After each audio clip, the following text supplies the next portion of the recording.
আমি নিয়মিত নামাজ পড়ার চেষ্টা করি, কিন্তু মোবাইলে নাটক সিনেমা দেখতেও ভালো লাগে, মাঝে মাঝে দেখি। প্রশ্ন হলো, আমার নামাজ আল্লাহ তাআলা কবুল করবেন কিনা? মৃত ব্যক্তি যদি কোনো দেনাপানা থাকে, সেটা কি তার জন্য জানাজার পূর্বে মিটিয়ে দিতে হবে?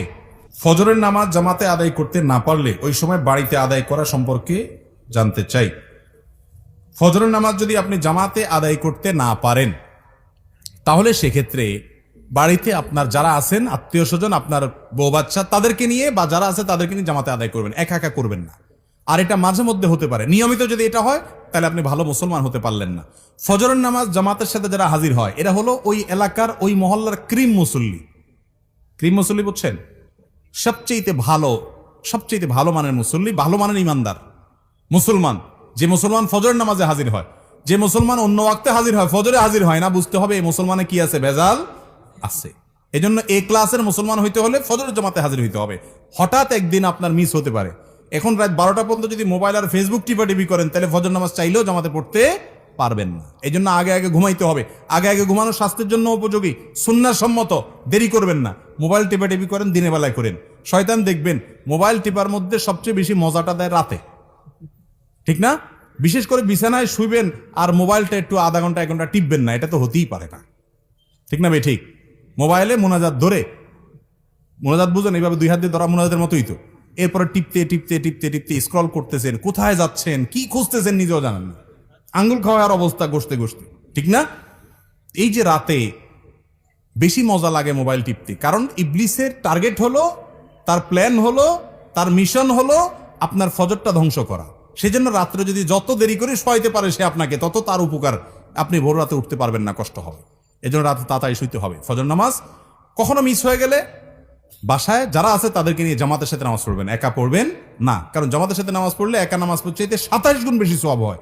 আপনি একটা জিনিস 1 টাকা দিয়ে যদি 27 টাকার সুবিধা পান, আপনি সেটা ছাড়বেন কোনোদিন? তাহলে জামাতে নামাজ ছাড়া একা কিভাবে নামাজ পড়া হতে পারে? এই চেষ্টা আমাদের থাকতে হবে।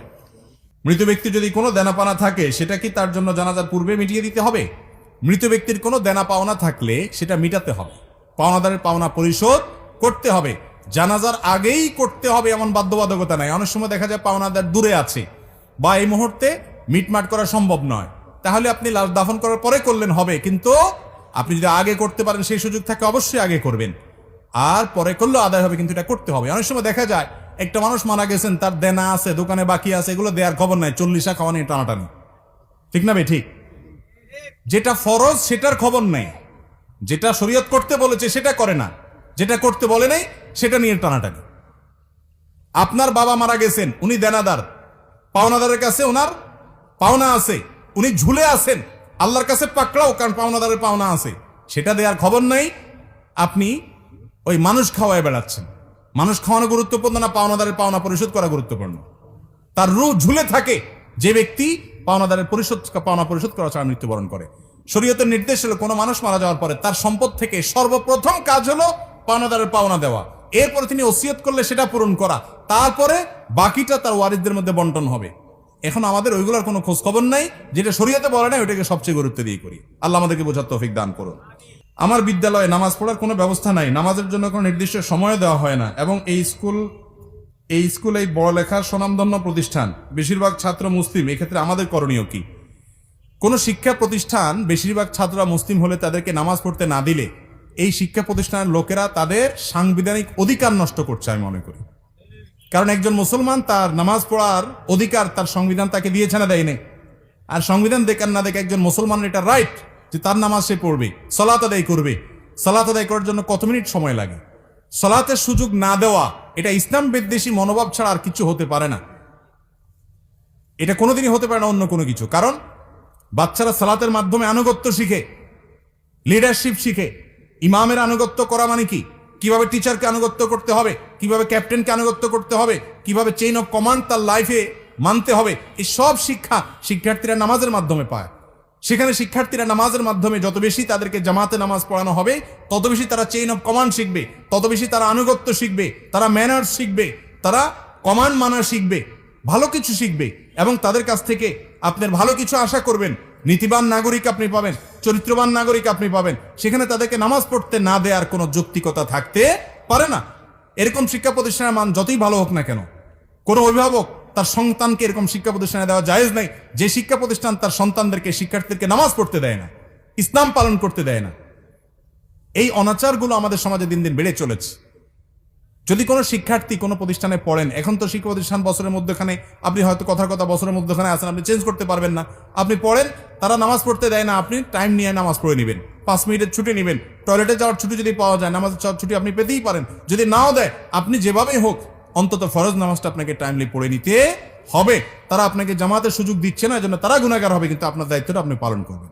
কথা কি বুঝতে পারছি?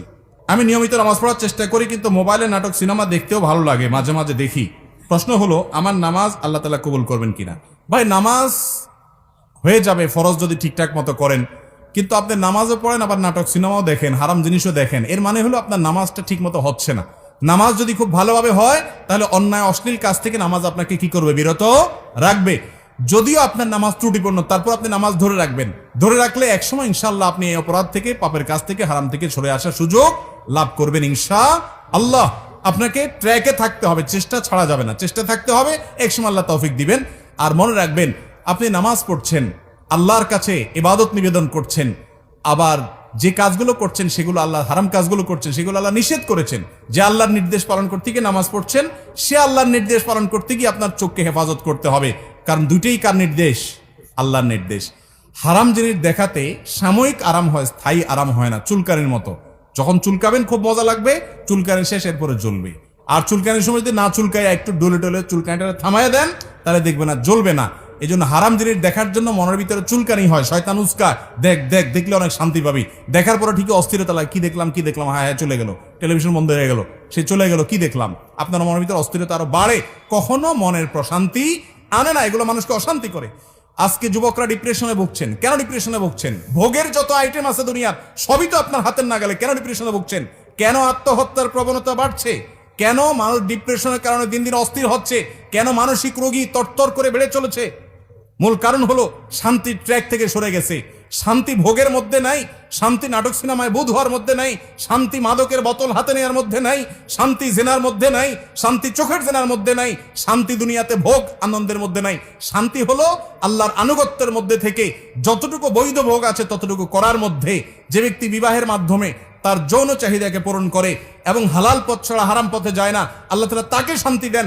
যে অশান্তির পথে যায়, হারাম পথে যায়, অবৈধ পথে যায়, আল্লাহ তাআলা তাকে শান্তি দেয় না। এই জন্য একের পর এক দেখবেন চেঞ্জ করতে থাকে তার লাইফ পার্টনার, কিন্তু শান্তি কোথাও পায় না, ডিপ্রেশনে ভুগতে থাকে। আল্লাহর কসম, এই দুনিয়াতে ভোগে আল্লাহ শান্তি রাখেন নাই, ত্যাগে শান্তি রেখেছেন, আল্লাহর নির্দেশ মানার মধ্যে শান্তি রেখেছেন। আলা বিযিকরিল্লাহি তাতমাইন্নুল কুলুব। যুবকরা শান্তি পাচ্ছেন না, ডিপ্রেশনে ভুগছেন, আল্লাহর ছায়াতলে আসেন।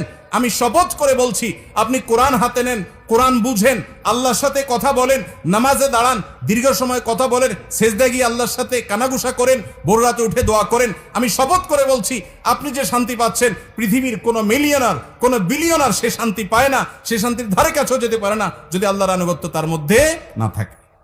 চেষ্টা করবো না ইনশাআল্লাহ? আল্লাহ তাআলা আমাদেরকে আমলের তৌফিক দান করুন।